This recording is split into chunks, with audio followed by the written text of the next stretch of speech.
Hi, Facebook friends. Helen Archontou here, CEO of the YWCA Northern New Jersey. So happy to have this time with you today on Thursday.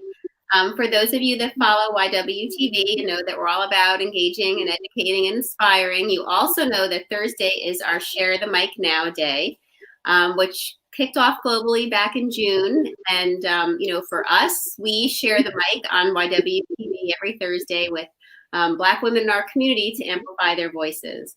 And I have, had the wonderful privilege of having so many wonderful conversations every Thursday.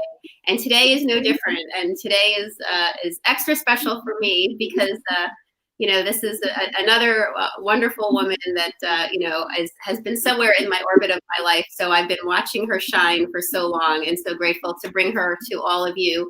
I know many of you know her. And for those of you that don't, this is a real treat. So with that, I would like to welcome Lateefah Fleming to our show today. And she's going to share her journey with us about self-care and her experiences as the founder of a successful fitness center that provides a space for women, especially Black women, to discover their power and the importance of their voice. She is just a light in this world, I have to say. And you'll know that because her title is Chief Motivating Officer of empowerFit Wellness. And, with a title like that, you know she's all light. Yeah. I'll tell you a little bit about Lateefah and the story that I'll share more about her story. But after being the size 12 to 14 her entire adolescence and adult life, and then she went up 4 more sizes when she had the birth of her son. She decided that it was time to start her business and to dedicate herself to helping women become as healthy as possible and achieve true joy from helping people reach their goals. And she's always inspired to go deeper into fitness and dance. And she is an amazing dancer. And also, I've watched her fitness classes, and you can too. You can see her wellness website is on here. And her social media sites are on here, and you definitely should hook up and watch her. With all of that, over the last 15 years, she's focused on personal fitness, yoga, and dance. She's taught and still teaches at the New York Sports Club, Crunch Fitness, HBO Fitness Center, Glen Point Spa and Fitness, the Gym in Englewood, Perry Studios, the Center for Modern Dance Education, American Women Fitness Center, free community education classes at the Community Health Academy of the Heights in Washington Heights, the Nellie K. Porter Elementary School, the Yeshivat Noam, Mount Moriah, and Teaneck High School Academies. And I also, I think, get to claim because we, a few years ago, when I was trying to relaunch our fitness at the YW, I sat with a woman who turned out to be a mutual friend of ours and said, I need some talent. I need someone to help me, revolutionize our fitness area. And she said, I know the right person, and connected me with Lateefah. So she actually was with the YW family for a few years. Mm-hmm. And she truly left a mark on our fitness area and kind of propelled us into a different space, which, was a journey that we needed. And I'm always so grateful for the time that we had her with us as well. And so with all of that, let me welcome Lateefah Fleming to YWTV. Oh, wow. There's a lot going on there. To have your life read back to you, you're like, wow, okay. The good news is there's not a roast that goes along with it, that usually happens with this. It's just all love. I have to thank you because when I worked for the YW, I think I was one of your first, we got there at the same time. Yeah. So I was one of your first hires, which I was always so thrilled about because you were and continue to be a really great leader for the organization. So I just want to give you your shout out while you're here. Oh, you're sweet. Thank you. As I said, I was grateful for the time you had with us. And I've just been watching you evolve and, propel and really live in yourself more and more. And that's one of the things I always say. Some people say social media is evil, and it does have an evil aspect to it, no doubt, but I totally choose to embrace it for the good. And part of the good is being able to watch, the evolution of folks like you. So So Latifah, thank you so much for being with us and being part of our Share the Mic Now project. Thank you. You know, it's funny. There's so much. I feel like you read a lot in my bio, but it's like I realized I've actually been in fitness for 20 years. So I've been at this for 20 years, and it's I've grown so much, and I recognized that 12 years ago that it's more than just fitness. It's about wellness. It's more than just trying to look good. Mm-hmm. So my thing is, it's like, well, yes, fitness, yes, dance, yes, it's all these different things, but it all to me is the true meaning of wellness. It's how you are treating your body, how you're loving yourself. What are you doing when you love yourself? So when you love yourself, how are you treating yourself? That's how you look. And whatever you look like is because you're treating yourself with love. Yeah. So it's more than just going for the aesthetics. It's more about going for wellness. You being well, Mm-hmm. and well throughout the body.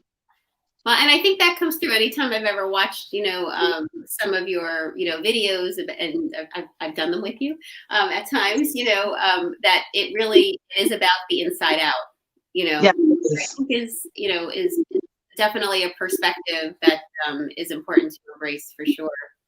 It's more than important. I think it's vital. I think there's more. I think when we start from the wrong places, we don't do the right things for ourselves. So if we start off with, I am so fat, I gotta, it's like, yeah, maybe you need to lose weight. Okay, get it. But if we start, it should be, you know what, I love myself enough, and I know I've got some heart issues, or health issues, or whatever issues. So what am I going to do to get myself together? How much I'm just going to love on myself until I feel good. I'm going to love on myself until my cholesterol levels go down. And then after they go down, I'm going to continue to love myself. I'm going to continue to do all these things to make sure I'm good. And that's an important flip. That's a really important flip. Really important, like reframing. Yeah, I'm big on that. I mean, I'm gonna talk like that until I'm blue in the face, or dead in the ground, one or the other. But all I know is I'm gonna keep talking like that, because it's yes, I have a lot of education and experience in this industry, but my own experiences are what helps to propel me forward, and it's what helps me to be able to relate to the women who come to me, who are in my classes. And I know what it's like to be in a fitness room or a yoga studio, and you are not made to feel good. You're actually walk in there and you're made to feel like you either should not go back, or you've got to be a certain way before you can get back on your mat or get back in that room. And I have been that person, and I am trying to make sure nobody else is that person. You walk into my room, you walk into my space. At this point, you walk into my virtual room, but you walk into my room or my space, that goes out the window. That's not why we're here. I'm here to make sure you're going to feel good in your body. Yeah. Well, and that's a real gift that you give. And what I also love is that you work with all ages and stages of life. You do work across the spectrum. I do, because you know what? From birth to earth, we need to take care of ourselves. Somebody's taking care of us at one point, and then we've got to take care of ourselves, and then we have to once again rely on somebody else to take care of us, maybe. But I just feel there's so many, at any stage, we need to be good. We need to take care of ourselves. That's one. But the other thing is, yes, I do go all the way. Children, I teach seniors, I teach everybody in between, but I really like ages 35 to 60 when it comes to women, especially because we have so many things going on with our bodies at that time.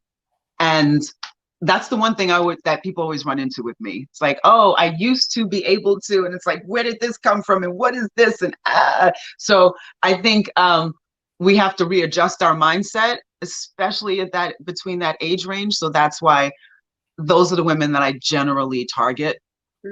Make sure it's like, look, I know first of all, we got to get off of when I was 17 years old, I used to look like this. I used to be able to do this. I used to look, hormones, life.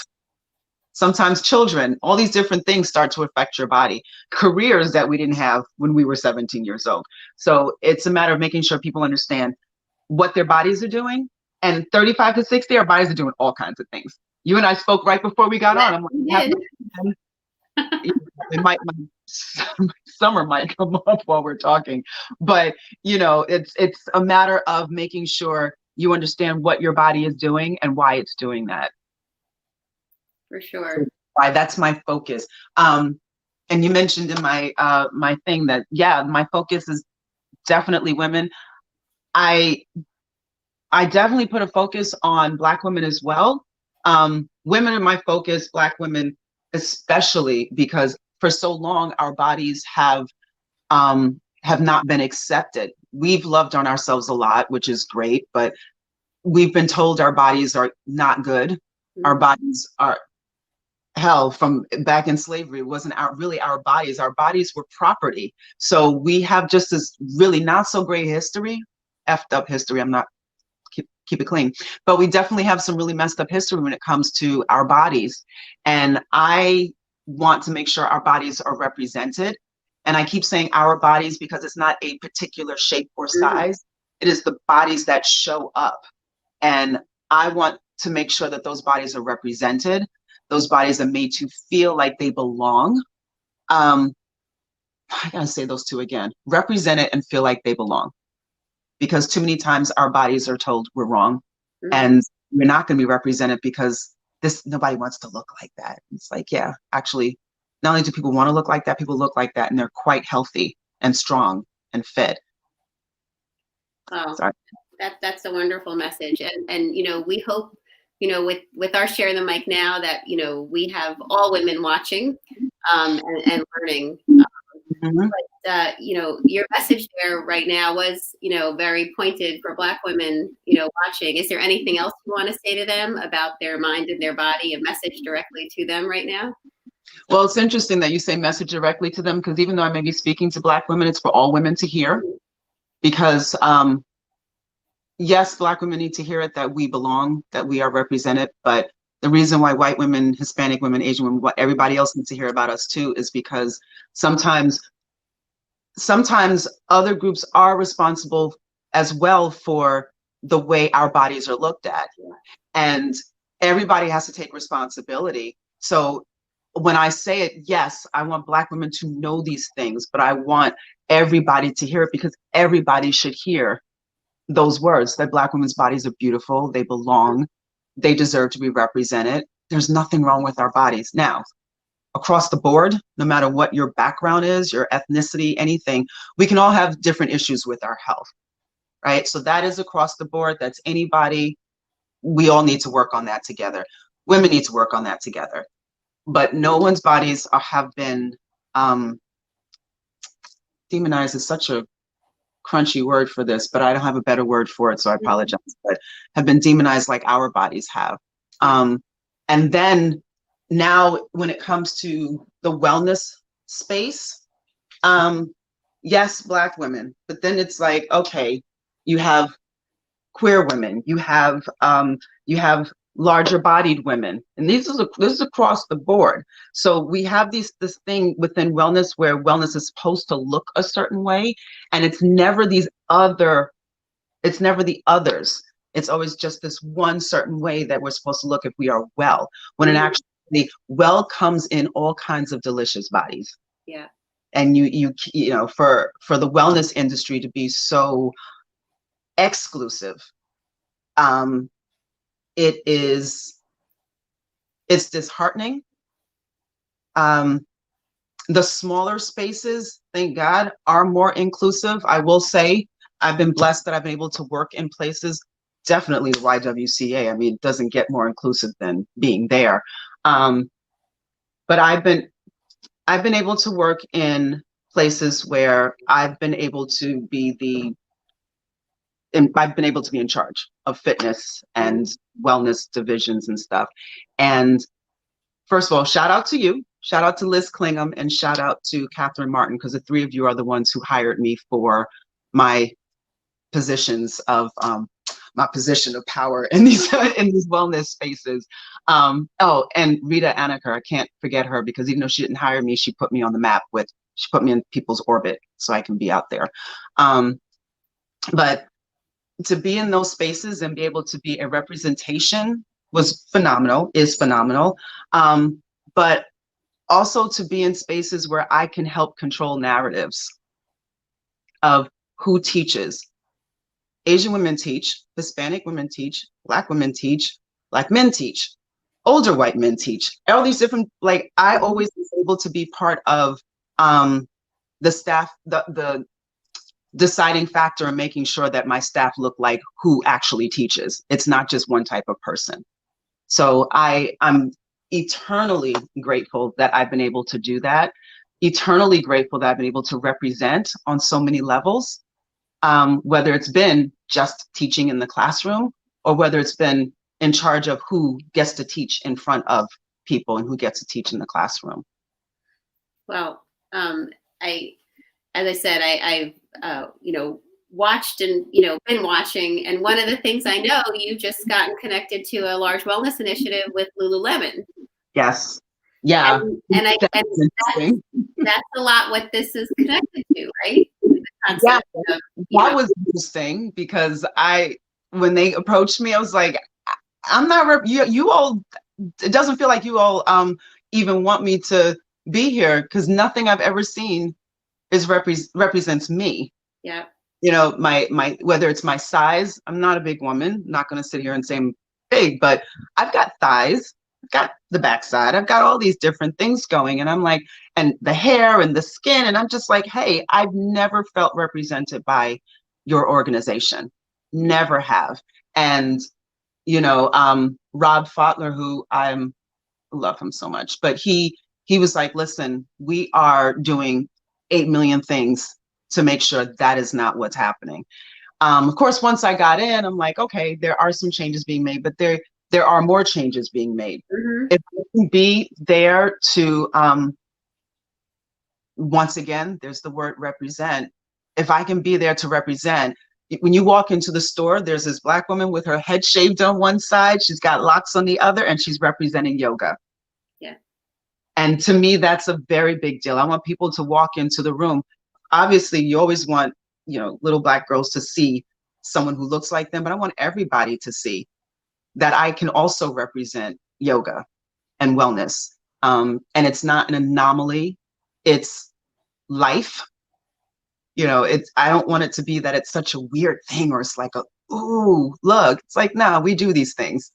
I can't wait till we get to the point where it's like, if there's a Black woman sitting in front of a room, it's not like, oh, you're so brave or you're so this. It's more like, I heard you're a great teacher. Yeah. Moving right along. Yeah.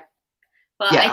I think it's wonderful that, you were able to,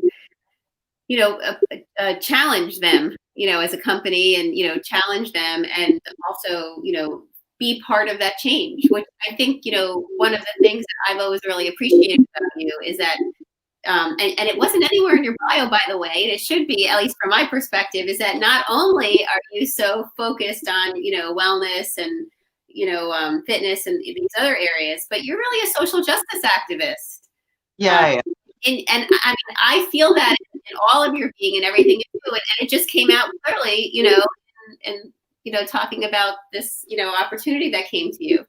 Can you talk a little bit about that, and why isn't it in your bio? I don't know. I'm learning how to talk about myself. This is hard for me. This has been a year of me figuring out how to be really vulnerable and just be like, oh, this is what I do, without feeling like I'm being boastful. But yeah, I have that too. I have a couple of things that were not mentioned. I'm like, oh, okay. But social justice, it's funny because there are so many different lanes to be in when it comes to social justice. My lane is wellness. And it goes back to what I said before about making sure that I'm in the room when decisions are being made. I'm not just in the room, I'm making decisions on how wellness programs are being pushed forward. And making sure people understand that in that you're going to have some 70-year-old women teaching, you're going to have this person teaching, like the narrative has to change. For me, also, when it comes to social justice, I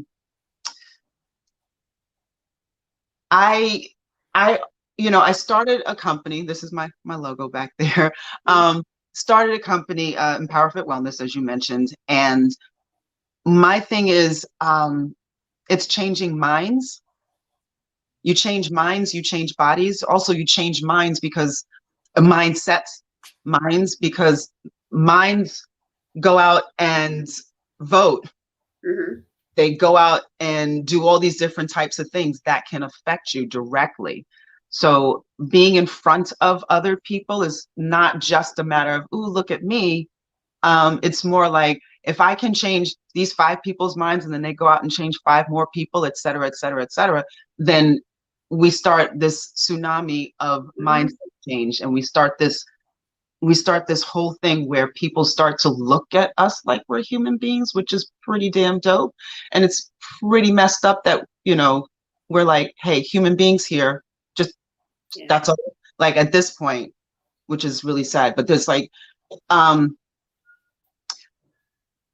one of the things I also do through my company is, there's the classes, there are things like that, but it's also, I do retreats. Mm-hmm.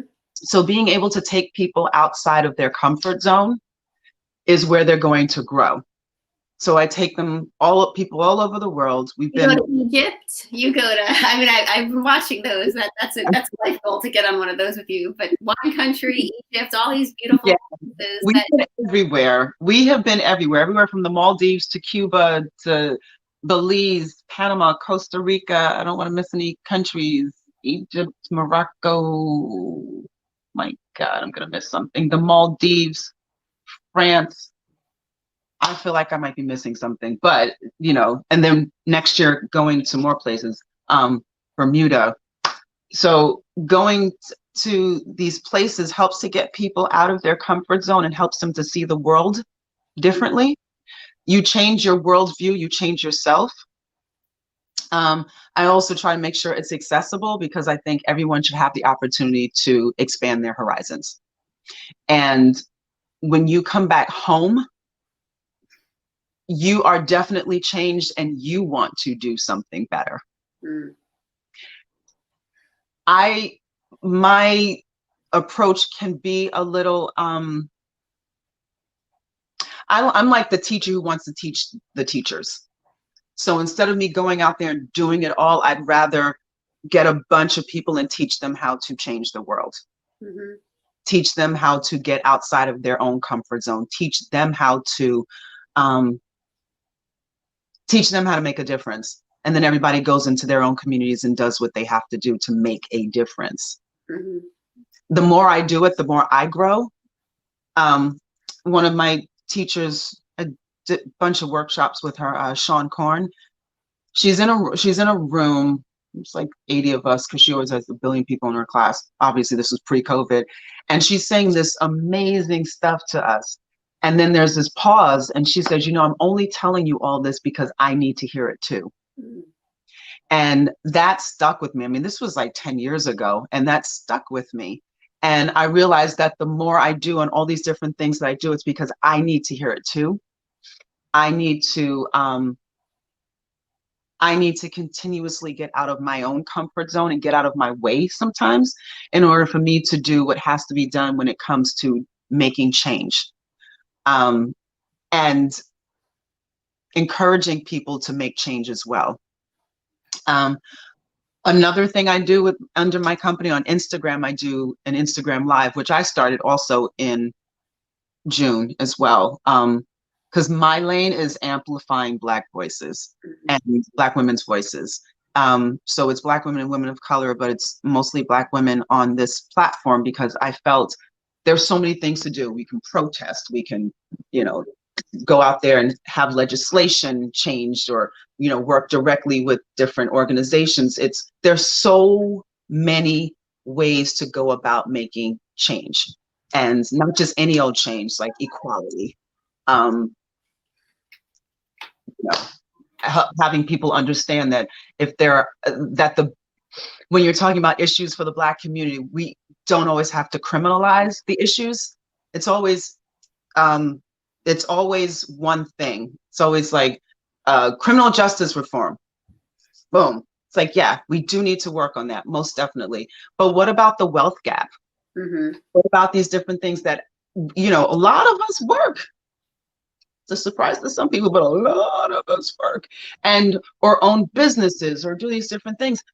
We want to own, we want wealth, we want to build as well. So one of the things that I want to do, and I'm saying this because one of the things that I've done is to make sure that on this IG live thing that I have, it's called Motivating the Motivator, but it's different people who motivate me and who inspire me.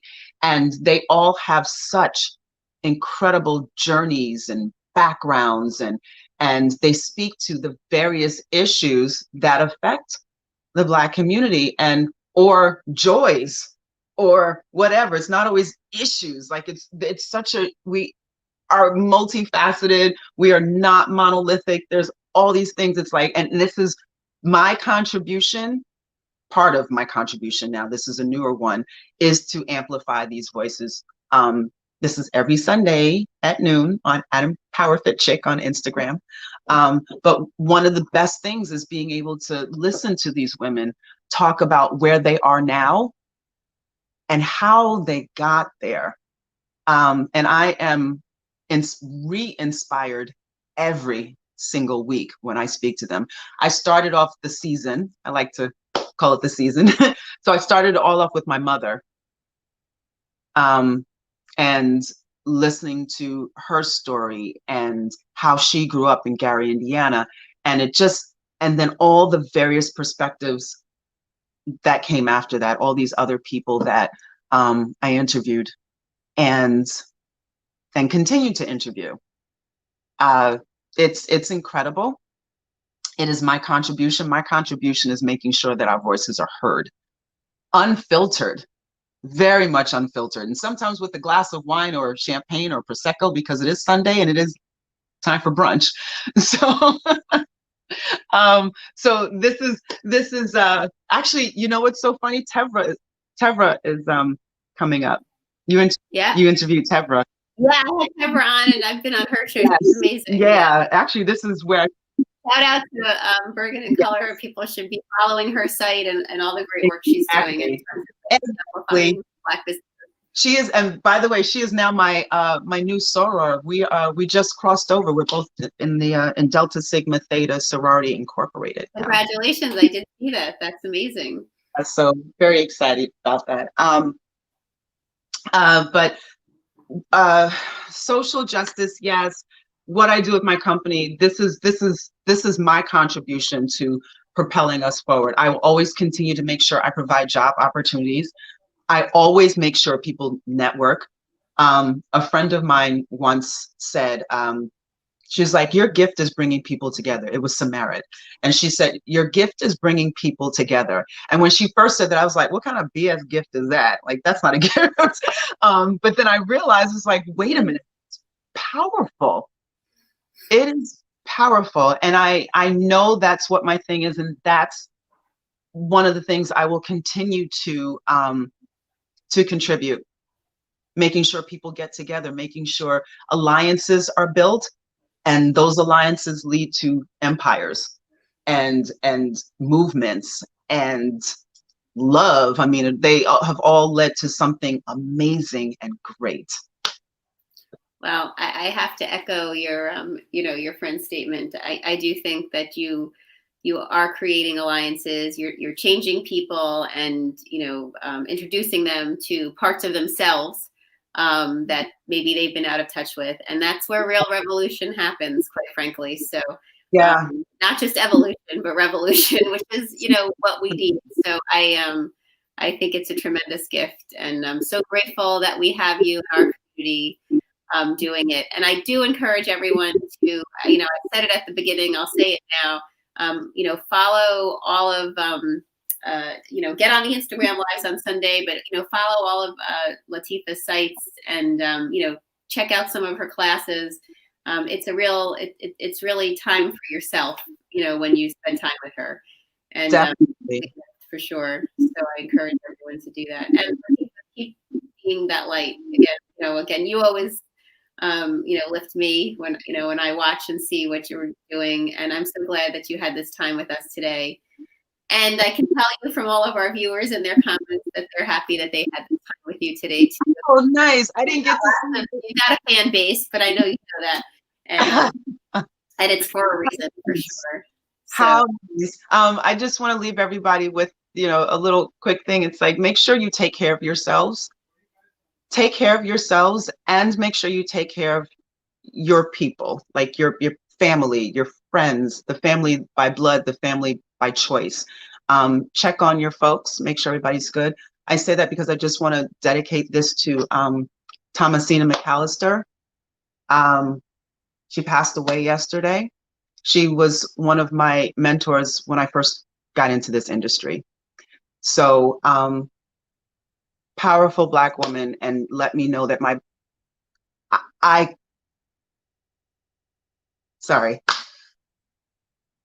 let me know that it was okay for me to be here. That it's okay for me to be here. And from that, she was like, you are a force to be reckoned with. Know you're a force to be reckoned with. And I say this to everyone, know your worth, know that you are a force to be reckoned with. Love on your people, love on each other. And, go out there and fight the good fight. And you belong in more ways than one. Fight the good fight, and damn it, vote. Anyone who watches YWCA knows that I end every episode as of late with that conversation. So thank you for bringing us there. Voting is definitely the way to change and to keeping ideals in action for sure. So folks, voting is now. Election day is when it ends. Voting is now. So please, the information is right there on the screen. If you have any questions, please check out vote.org. There's a lot, and all of the counties have a lot of great information on their websites if you have a specific question. But my ballot is in. My mom and I did them together. What a great post. Yeah. I love that. Yeah. Yeah, made sure my daughter and son were there, and we all talked about the process. So that's how you make it, institutionalize it, through the generations too, folks. So, but definitely vote. And also, I encourage everyone, if you have not done so yet, to sign on to our 21-day Racial Justice and Social Equity Challenge. It is a link will be in the comments, as well as all the links to Latifah's business and her website. But yes. We really want to create an army of social justice warriors, and we believe that everyone learning more about race, power, and privilege will help do that. And the 21-day challenge is an opportunity for you to go on that introspective journey solo. We're not going to be able to take you to the Maldives or to Egypt just yet at the YW, but you could do that with Latifah. Take a 21-day race challenge with us in your own home, and keep fighting the good fight, as Latifah said. And what I have to say, I've got the best job ever. I had the greatest week. I interviewed so many wonderful women this week, and I always feel lifted from these conversations. And I've got one more before the week ends. Tomorrow, I get to speak to our national CEO, Alejandro Castillo, who is going to come talk about the state of Latin women in America, and also talk about where we are with YWCA USA across the country. And today is Equal Pay Day for Latin women. And we do encourage everyone at 2:00 today. You can get on the Twitter storms that are going on and push out. We had a great conversation with Dr. Campos Medina on Tuesday about this. Today's the day, folks. So, you can be part of helping support equality, equal pay for Latino women. Also, we want you to mark your calendars on November 7th. We have our Women's Empowerment Network on the go about changing your inner script and changing your outcome. And we had Jennifer Dower presenting that with us. And we just hope everyone has a great day. I mean, how could you not feel lifted, hugged, loved, after talking with Latifah. I don't think I miss those so much. I miss you, sister. Oh my God. It's hard. It's hard for sure. But time together like this, and watching your Instagram live and other opportunities does fill us up until we can be together in the way that we wish. So lots of good vibes all around to everyone. Latifah, thank you so much for spending this time with us and being part of our Share the Mic Now project. Thank you. Everybody, get out your comfort zone. That's the only place you're actually going to grow and learn something. Get out of it. Yeah. And get really uncomfortable. That's how you heard her. You heard her. Good advice. Really uncomfortable, because sometimes some of these conversations are not comfortable at all, and that's okay. That's okay. That's where we learn, and that's where we change, and that's what this is all about. So join the 21-day challenge. Yes. Get uncomfortable. All right, everyone. Have a great day. Latifah, thank you for your